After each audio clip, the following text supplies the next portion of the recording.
And I think just a bit of background about us as an organisation. Infinite has been a Midtown business for about 25 years. I think we've always been based around Holborn, or on where we are now on Chancery Lane.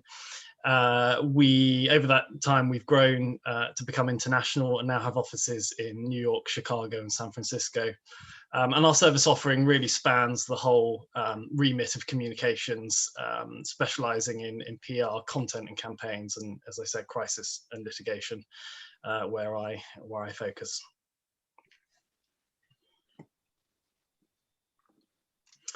So before we start, we're going to try something a bit risky, particularly over in a sort of digital communications virtual landscape.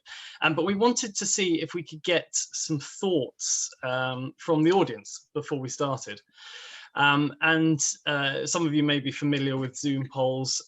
It's quite simple just to answer. You should see something popping up on your screens now. And we just wanted to gauge your views on how your organisations have responded to the pandemic, and particularly in the way it's affected your communications. So indeed, that's the first question. How well has your organisation responded? Have communications been a critical part of your organisation's response? We're keen to know what you've been talking about. That's a multiple choice question, and there's a few options to select there.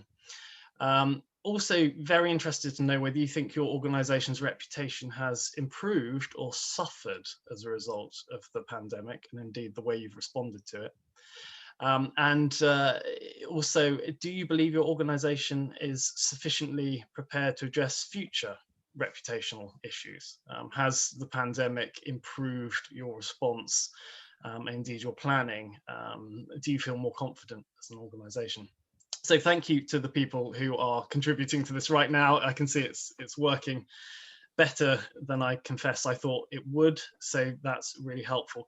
We'll leave that live on screen for a few more minutes, just as we move on and explain the agenda for today. Okay. Thanks, Ryan. Yeah, thanks for all the answers.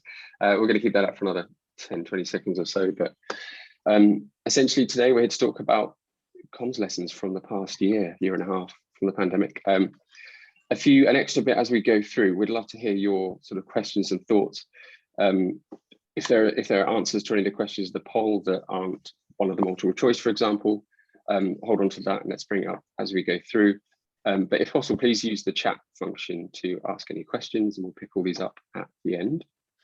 But yes, today we'd like to talk to you about communications lessons from the pandemic, broken down into 3 super simple areas. So we're going to look quickly to start with at what's changed from a communications perspective. We're going to look at what didn't change necessarily, but may have grown in importance as we went through. And then we're going to kind of end on a bit of a reflection back and look at what lessons we learned over the journey. So to kick off with what changed. Now, it will become as no surprise, the most obvious one in terms of communications that changed for everyone. I'm just going to end the poll there, I think, so we can all sort of focus on that. What changed? So the most obvious one I think everyone would recognize is the removal of physical boundaries. So the big sort of migration to working from home, working remotely, saw a huge uptick in internet use, a huge surge in video calls. Zoom and Microsoft Teams became household names. Digital infrastructure of firms had to adapt quickly, and so communications teams had to sort of play alongside that. So from a comms perspective, there was a lot of reliance on digital communications channels such as social for getting messages out. This was, I mean, there are some great stats out there for that. I'm not going to kind of dwell too much on that, but this then was a sort of a cause of a trigger for a few other things that we felt changed quite significantly through the pandemic. First of which was how firms sort of addressed this, because of the sort of the migration to remote working and the constant connectivity. There was this blurred boundary between professional and personal lives, which will continue. But it was interesting to see how firms reacted to that from a communications perspective. So subjects such as employee well-being and work-life balance really shot up the agenda. So mental health and wellness was more talked about than ever, which is brilliant.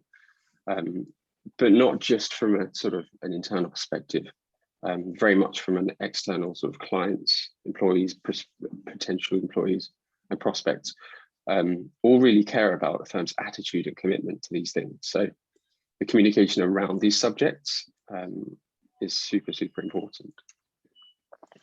I won't go into this in too much detail, but there's a brilliant Bain consultancy had this value pyramid where they look at sort of elements of value, elements of business value based on Maslow's hierarchy of needs. And they did it, and this is all around sort of customer loyalty and audience engagement. They did a super interesting version of this mid-pandemic where they looked at audience, sort of customer loyalty and audience engagement through the pandemic. And it was super interesting to see the sort of the life-changing emotional elements around sort of risk and anxiety really soaring up the agenda when it came to those areas of business.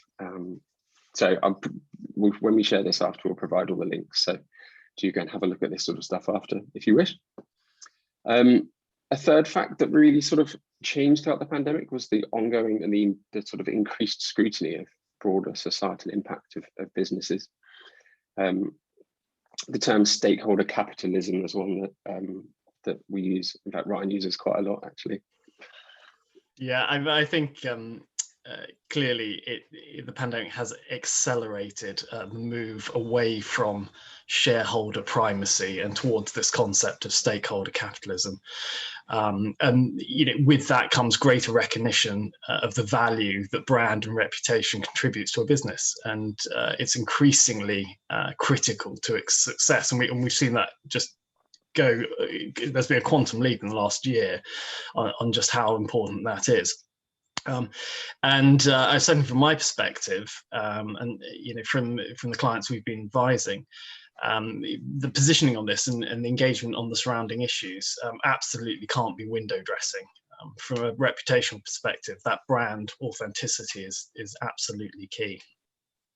Yeah, absolutely. And therefore, with sort of topics such as sustainability, such as DEI, really rose up the agenda, but became points that communications had to address.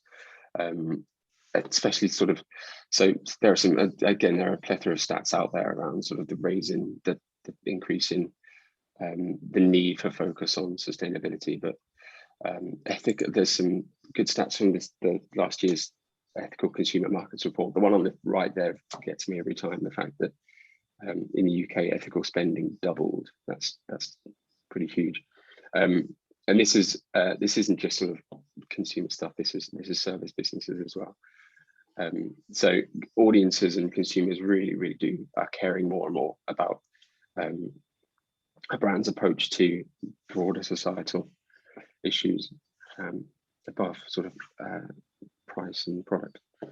The fourth part in this sort of first chunk of things of what happened really is around brand trust. Now, this is another kind of obvious one, I feel, but there were all sorts of studies that proved that trust generally in the world went down. Trust in societal leaders obviously took a bit of a hit. That then sort of filtered to sort of CEOs, journalists, the wider media, was less trustworthy than ever before. There are some, we'll have a look at some stats in a sec, but through channels such as social media, audience have such quick connections to influencers, to leaders, and those quick connections can obviously influence trust on and on and on. However, what was evident is that whilst the general trust of brand trust was going down, certain elements of trust, such as employer media and employer trust and communities, proved the most trustworthy. So the ones on the right, I don't expect everyone to take all of this in. There are some technical figures there, but the two on the right there are the ones that really stand out. I think we'll see the bottom right kind of suggests that trust in media is at an all-time low generally, whether that's news, whether that's social. But at the top right there, I think whilst trust in sort of societal leaders, CEOs may be going down, there's a sort of closer to home trust that maintained and became more trustworthy when it came to information and comms. So my employer CEO, my community, whether that's a digital community or a local community. So it's not all bad news in terms of trust of communications and information. So there were some things that we felt did change quite significantly over the past year and a half. What didn't change so much, but gained importance or became was spotlighted in certain ways.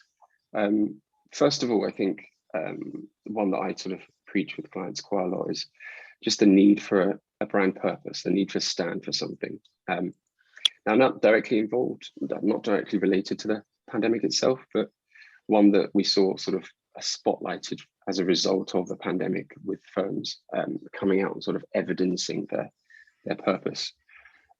This relates back to the broad societal issues we talked about earlier, but the fact that it's crucial for brands to have a sort of absolutely fundamental sort of why they're doing what they're doing underneath everything, and aligning that with your audience's expectations and perception of what your brand offers. No longer just about sort of the people, the price, and the product. There's a great Accenture did a great study into it's called the rise of the purpose-led brand, and there were some great stats. A few here, I won't go into detail, but above, I think the ones here that really stood out. So beyond this, from an audience perspective, beyond the factors of price and quality, what does an audience care about, and what influences a decision of audiences to purchase, to invest in brands? And I think the big ones are culture and alignment of expectations. So a brand having a promise and delivering upon that promise, but then transparency and sort of communicating that they do have commitment to employee well-being, to sustainability, to a bunch of other things. So there are plenty of things that sort of feed into how brands can do a brilliant job in sort of proving and evidencing their purpose, beyond sort of profit and products. And the final one for me before I sort of hand back to Ryan for a sec is the one thing that didn't change but sort of grew quite a lot was the importance of audience empathy and audience understanding. And that first sentence there sort of says a lot, and really for me kind of isn't exclusive to the pandemic period of time, but we have seen it kind of have a huge effect. The fact that audience values and audience priorities are constantly changing. Now the pandemic obviously had lit a fire under that, and audience values as a result of certain things, and remote working being a huge one, audience priorities did change significantly. And the successful brands we saw and continue to see are the ones that really understand that, really get to know the audience needs and values, and sort of adapt their services and their principles around that. I'll talk briefly a bit more about the idea of personalized and tailored experiences towards the end. I think that I'm not going to, this is the last Accenture thing, I promise, but they also did a great study. It's called Fjord Trends, and a chapter in that is about the empathy challenge, it's called, where they explore the balance of audience interests and the expectations they have of brands. Anyway, that's another sort of read later one. But the final point on the slide before was, not only does it, from a sort of a proactive comms point of view, but that deep understanding of an audience really allows firms to respond quickly in potential sort of risk situations, especially around reputational risk. Yeah, I think that's a very very well made point, actually, and we'll come on to discuss some of that later on. The key thing from my perspective that hasn't changed is this need for risk assessment, preparation and planning. It might feel like the issues that have been thrown up by the pandemic are not business as usual, and indeed the specifics of them are fairly novel and perhaps unique. But certainly the framework behind dealing with these unexpected situations is what risk management is all about. It's always been based on careful calculations under conditions of uncertainty. So there's really nothing new here. To Jed's point about audiences and evolving landscapes, situational awareness is absolutely key. But that's something that running a functioning effective communications program should be able to take into account.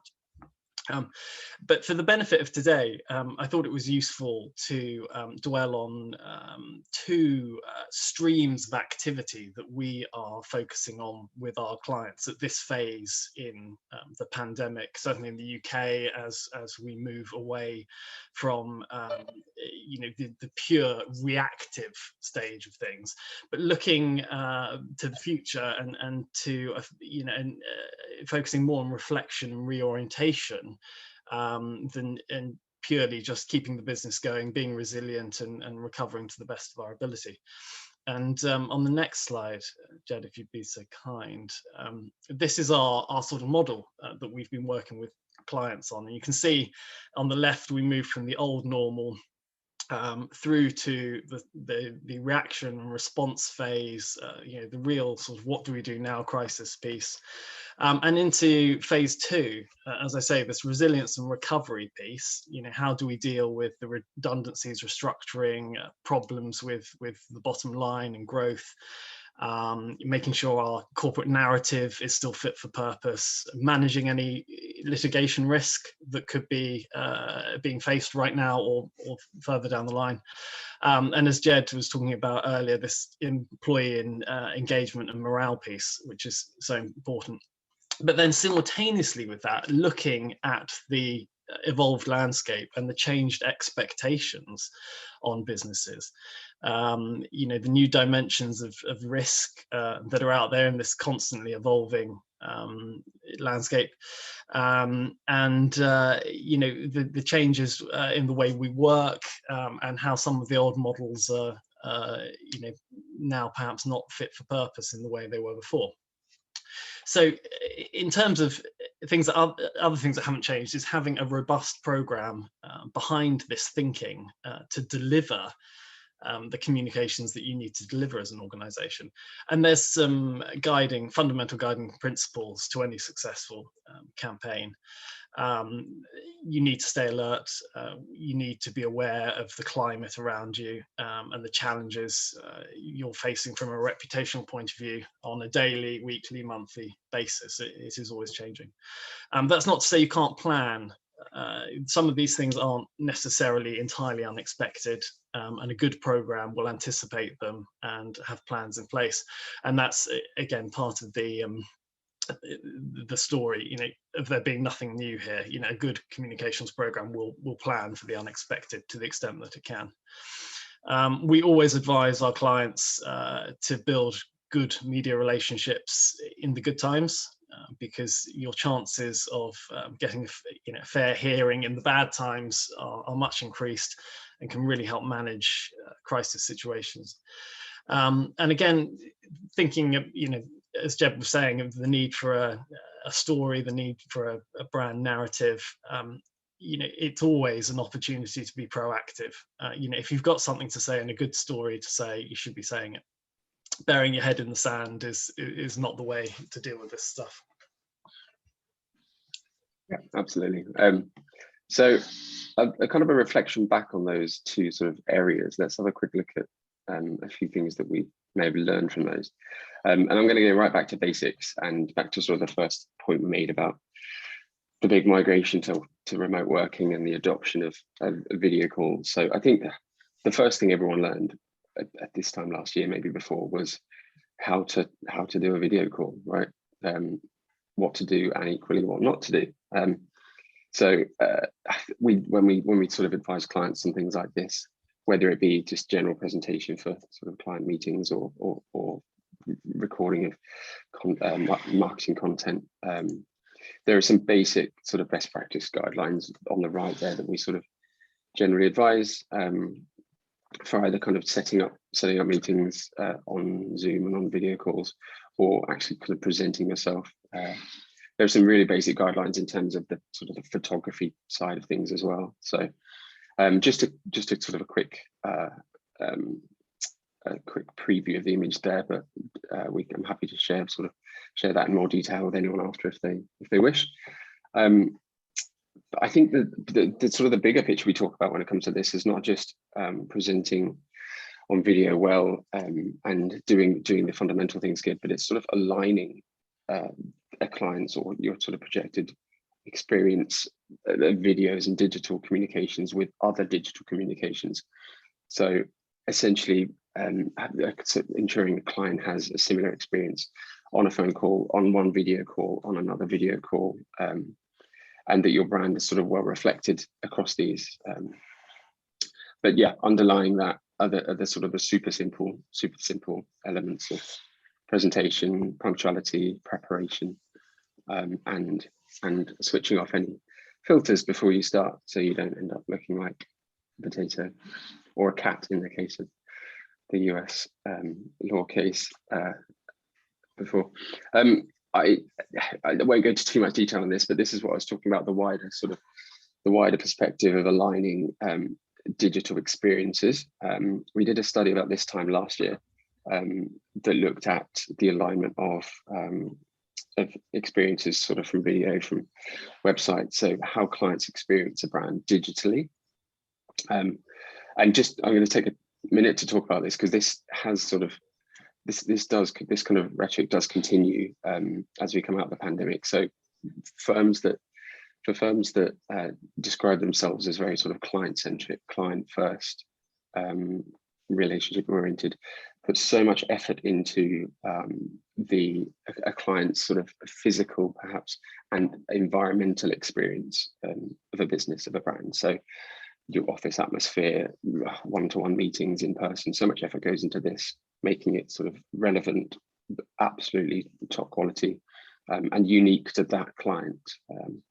So my question therefore was, if all of that effort goes into the sort of physical and environmental experiences, shouldn't as much effort go into the tailoring of digital experiences as well? So we looked closely at tailored and customized content for websites, social, ideas of personalized dialogue, live chatbots, things like that. So super happy to share that with everyone after the call. But if not, it's on our the global website. And then some of the lessons that I wanted to dwell on from the pandemic. I think one of the preeminent case studies that comes to mind is Boohoo, of course. They were originally investigated undercover by the Sunday Times. They had simply gone into their workshops to discover whether workers had sufficient PPE. Of course, they found much more, and allegations of modern slavery were then reported, knocking £1 billion off the share price in a couple of days.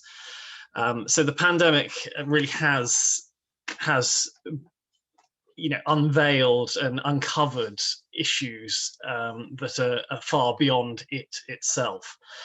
Certainly to do with supply chains, as is the case with Boohoo. But in the round with our clients and with the issues we've faced over the past 12 months or so, there are some continued issues that seem to crop up time and again. Firstly, this failure to understand the crisis life cycle. Many people, many organizations will deal with a crisis and think they've put it to bed in fairly short order. And the reality is it's an ongoing process. Just as one ends, you need to be planning for the next one.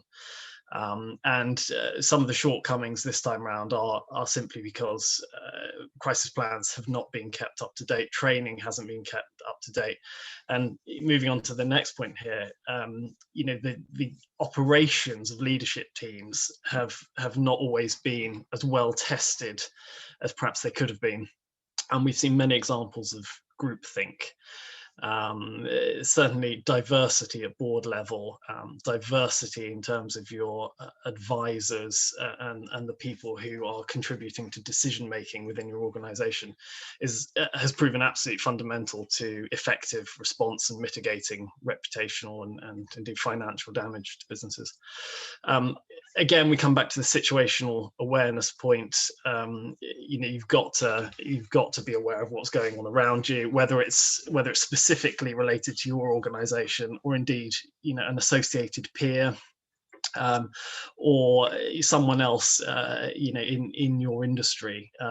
They might be suffering issues, but you'd be foolish not to think that they could come knocking at your door in due course.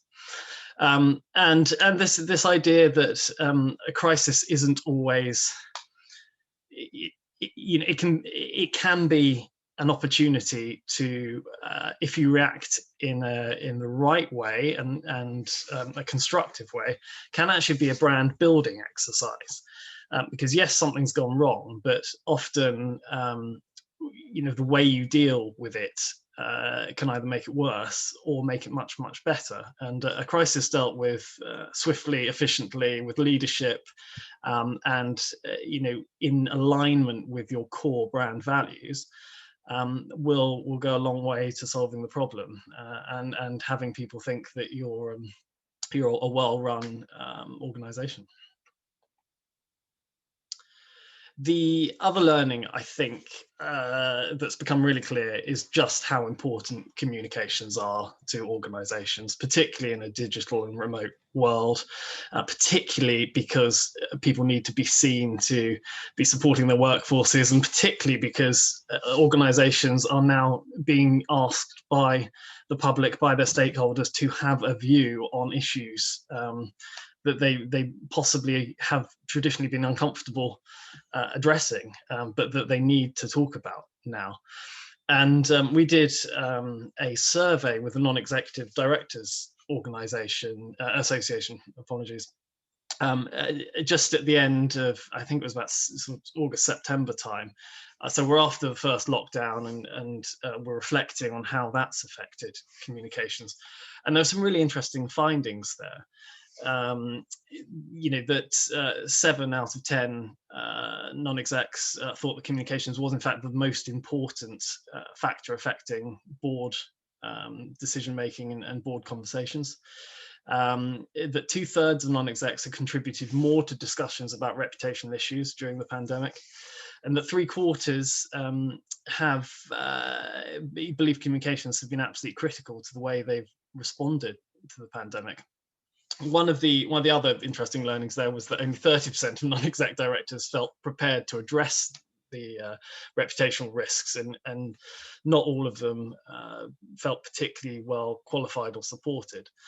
So it's it definitely really put communications right at the center of how businesses operate, even more so than before. And then the final learning from me really is this idea that you are more interesting than you think you are. We've seen this a lot from clients who, be they relatively not household brands, not well-known organizations, B2B organizations, who considered themselves fairly low profile, possibly hadn't invested much in PR or communications program previously, all of a sudden found themselves being headline news because they've been caught up in these pandemic related stories, whether they were health and safety, whether it was redundancy or the use of furlough, whether it was about pay cuts or bonuses, executive pay being paid, at what the media might have seen as the wrong time or inappropriately. And indeed, just the simple sort of financial impact of what we've all been through, and the use of government loans. All these things are very, very newsworthy stories, and they're of interest to the media. And we found that a lot of clients who weren't expecting to be on the front page did find themselves in that kind of position. But they coped with it. And I think a lot of people on this call will recognize that their organizations coped with it as well. And so far it's a crisis that many people have managed, and we've come out the other side far, far stronger. And we've certainly seen within our client base huge improvements in the way that people plan for these events. But also in the due diligence and the risk assessment phases, trying to uncover those reputational landmines and address things that possibly wouldn't have been addressed before the pandemic. It's been a dramatic reset for the way people do business, and that's a very good opportunity to get your house in order from a communications perspective. Yeah, absolutely. And I think from a brand point of view as well, I really like the saying that firms are more interesting and capable than they think they are.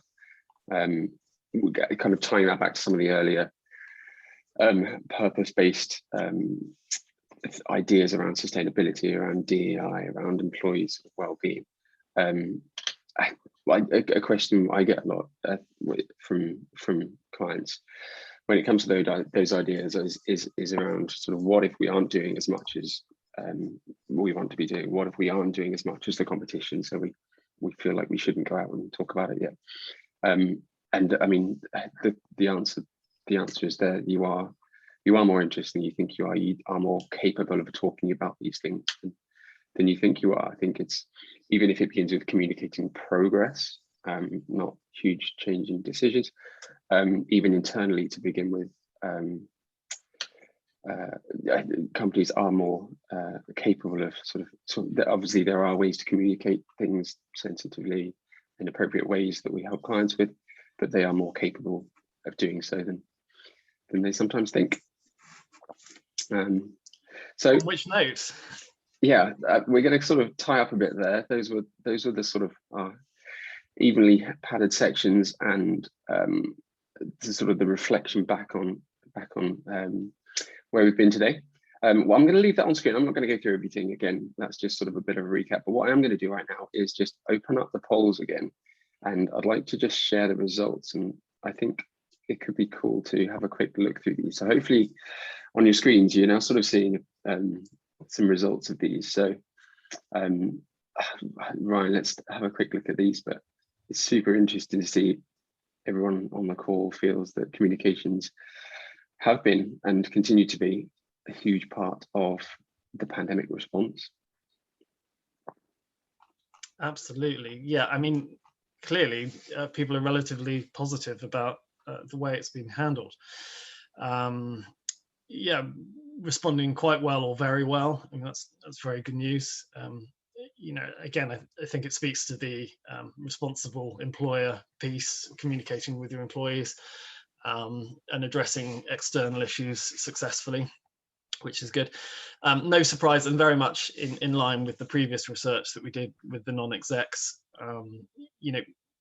Communications have been a critical part in an organization's response, and encouraging to hear that people aren't burying their heads in the sand, and that we've come out and gone on the front foot and told the story and addressed the issues as needed.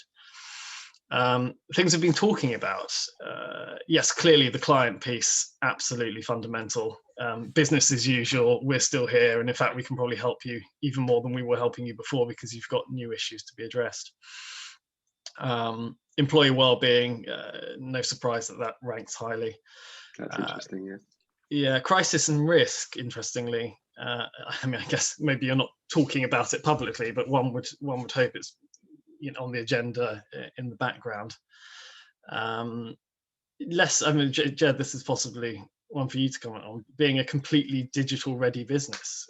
Yeah, I mean, that's something people weren't quite prepared for. It's exactly, and maybe in some scenarios not prepared to sort of not clear on how to best communicate that. As we touched upon at the very start, digital infrastructure of companies had to be very quickly responsive, to be super agile. And I mean, a lot of firms did it well. Some firms didn't do it so well, but it's interesting the way that firms chose to communicate around that, and the willingness to be digital ready, digital first going forward. Yeah, and this is the question I was really very interested in. Has your organization's reputation suffered or improved since the pandemic? And everyone's saying it's either remained the same or improved. No one's saying it's suffered.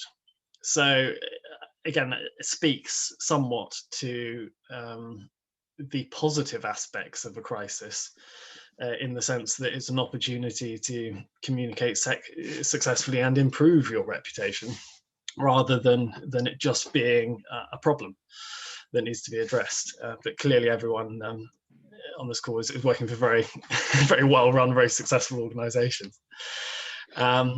Do you believe your organization is now sufficiently prepared to address further reputation issues? Yes, 44%, in some areas, but not completely, 56%. No one saying no outright. So again, a very positive reflection on the efforts that have been done and you've put in over the last 12 months. Yeah, brilliant. Well, I'll stop sharing them for a sec and say, on behalf of Ryan and myself, thank you very much for your time today. Hopefully, I mean, do feel free to pop any more questions in the chat. We're kind of quite on time, stroke early, so we've got a few 5-10 minutes or so to go through any questions if you have any. But in the meantime, or after, do find us on LinkedIn and get in touch. Jess, how are we looking for questions? Well, just whilst everyone gathers their thoughts, I'm going to sneak mine in. Cool.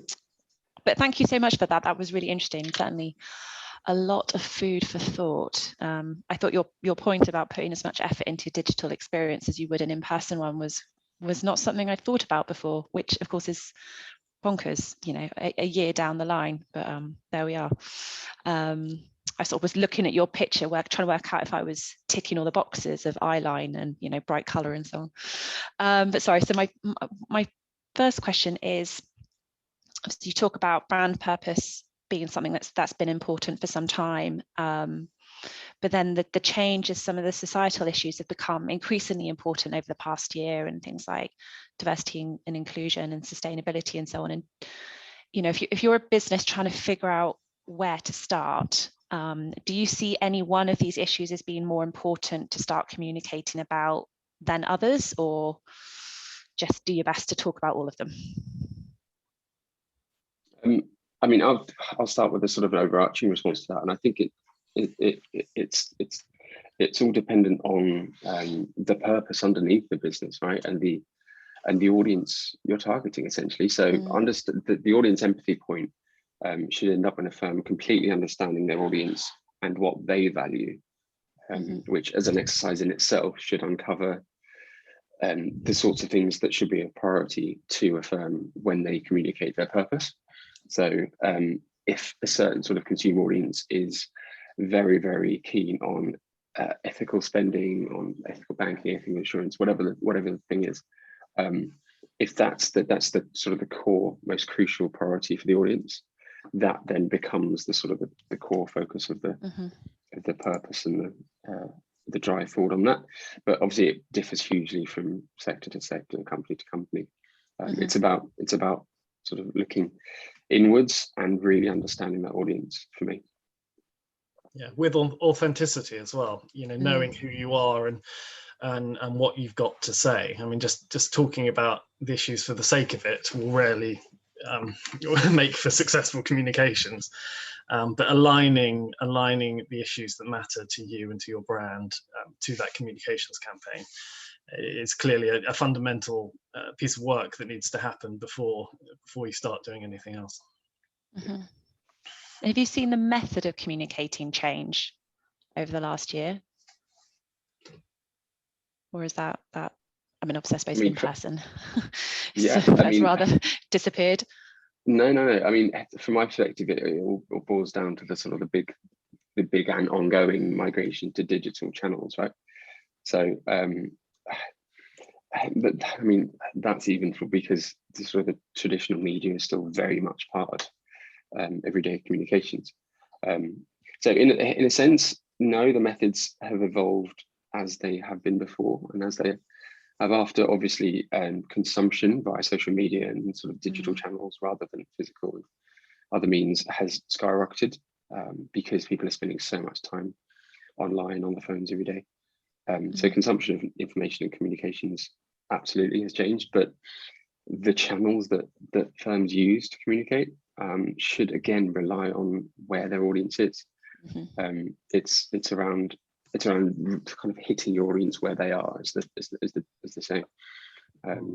So yeah, once you've understood where your audience is, how best to sort of communicate in a way, in a place that resonates well. Yeah, certainly in traditional media terms, I mean, things have clearly sped up. The the in-person fireside chat type press meeting that you might have is of course, everything's gone virtual, it's gone quicker, it's become more efficient, but a good story is still a good story. The foundations are the same, so in a way, a lot of the same sort of distilling of information, working out the angles, the narrative, and the corporate positioning on these things is still very much the same. The one thing that has completely changed, I think one of my colleagues put it very concisely when he said LinkedIn is the only game in town at the moment. There are no drinks events, there's not too many in-person things happening, so that we have just seen an enormous rush to LinkedIn, and the volume of content has exploded. Now, whether that's because people are spending less time on trains, and they've got time to pursue marketing materials, and I think that's probably a big part of it, or whether there is a concerted, institutional effort within firms to speak over, the digital platforms. It's certainly been something that we've been advising on, assisting clients with in a way we never were. Well, we were a lot before, but I think we were having to push our clients to do that. And almost overnight, people have just recognised that the best way of winning new business and looking credible is to get that LinkedIn profile looking really good and interesting. Be talking about interesting things. Excellent. Handy that we've got your LinkedIn links there. Then we can go and check out your pages, get some tips from there. Amazing, thank you. I think there's someone's just popped something in the chat. So someone has asked, what is your view on social networks, intranet, in brackets? Okay, first, I think always a nice idea when it's done well. It's the internet itself is a channel, right? Is a means of communication, not necessarily the communication itself. So underlying the sort of the mechanism needs to be an internal comms strategy and the tactics that surround that. I think in terms of employee engagement, I've seen some very good sort of intranet mechanisms work very, very well, where you combine this idea of sort of internal announcement, internal comms with other sort of whether they be, I don't know, affiliate groups, certain focus groups, certain areas of the business, it's sort of becoming a sort of a hub behind the scenes, not just a sort of a projection of internal comms. So ensuring that employee engagement is exactly that, is engaging and is sort of interactive and two-way, is brilliant when it comes to intranets. Yeah, I think, but again, the sort of the underlying internal comms needs to be sort of prepared and robust first.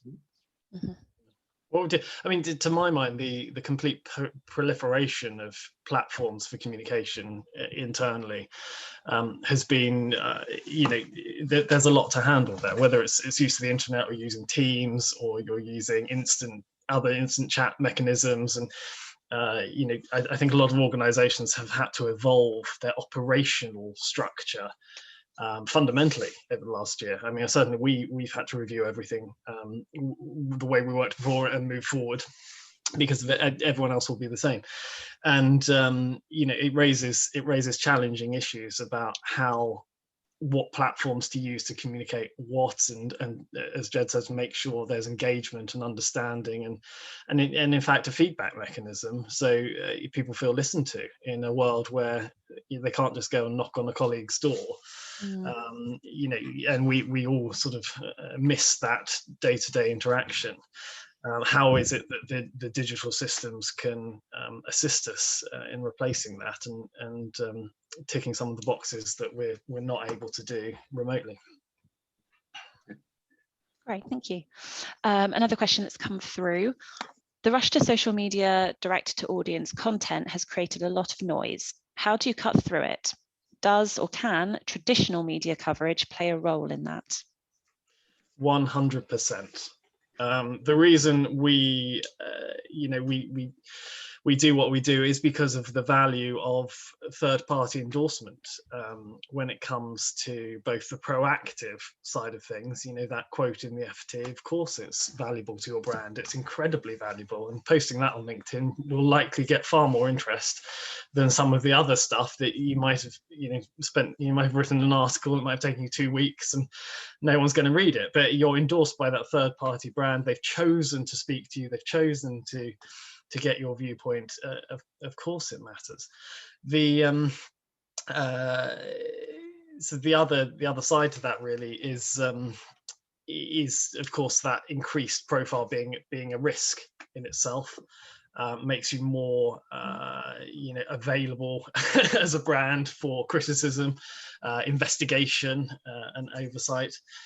So it always needs to be measured and controlled and managed. But in a world where we are all publishers and we've all got something to say, there is an arms race when it comes to content, and the cherry on the cake really is getting that endorsed by those third-party media outlets. And relying on that slightly more traditional approach. Yes, absolutely. I think there's a huge, even more important role for that in communications going forward. Lovely. Actually, a follow-up to that then. Is there more emphasis on the individual partner, for example, having a voice online and being the primary brand ambassador rather than corporate social media channels? Jed, do you want to take it on? Yeah, that's a really good question. I like that. I wouldn't say more emphasis. I think they're both very, very important, right? Just because you're going to reach you're going to hit slightly different audiences with each. So your brand champions are absolutely crucial. And it's often not the number you have, it's just the sort of the influence they have and the job they do really well. They can absolutely sort of carry a brand so far, but the corporate channels are equally as important, and they hit a load of different audiences. So they will hit the sort of the potential clients, the existing clients, the recruits, the sort of the alumni, all the different audiences that kind of feed into this sort of the communications ecosystem. The corporate channels absolutely needs to be as strong as possible across that. But no, champions, individual champions are super important. I don't know, I feel like they are becoming more important because individuals are getting more comfortable and better at it. And obviously trust in individuals will kind of grow alongside trust in brands. So definitely, I mean, the corporate channels are the go-tos, the first things firms typically get in line. But I'd just say that if you can have a few brand champions that are sort of influencers on LinkedIn, keep up the social posts, absolutely brilliant. Yeah, so it's certainly all part of the full package. But I think perhaps reading into the question a little bit, you can recognise how professionals are perhaps under pressure from their organisations to become even more vociferous brand advocates on social platforms than they probably were a year ago, which might be uncomfortable territory. Certainly there's opportunities there to be explored, but people will be reticent, particularly if they work for a very large organisation whose brand carries itself along quite nicely. The role of the personal touch in that, it may well not be particularly well understood, and there may not be clear guidelines on how to leverage your own contacts and position yourself as an individual within that larger brand structure. Well, as you mentioned earlier, it's that the in-person events have gone away, so it's finding the replacement. Absolutely. Wonderful. Perfect. Well, we're running out of time, so yeah, perfect. Thank you, Jed. So if I just take everyone through the upcoming events. So on the 5th of May, we have a level playing field, a Q&A with leading sportswomen tackling the challenges women face in sport, kindly hosted by Safri Champdas. And then on the 25th of May, we have got Back to Business, kindly hosted by Midtown Bid. I'm sure I won't be the only person considering watching that from an indoor restaurant. Very excited. Perfect, thank you, Jed. And then just a reminder to network online between events. As we know, none of us can see each other in person, or difficult to see each other in person at the moment. So let's make the most of LinkedIn and Twitter. And finally, then, just a thank you to Jed and Ryan for their time today. It was definitely very interesting, a lot of takeaways. So thank you, and thank you to all the team at Infinite Global for sponsoring it. And from us, thanks hugely to Midtown Business Club for having us today. Thanks, Jess, for sharing, and to everyone for joining. Go enjoy the rest of your Wednesdays. Have a good day, everyone. Thanks very much.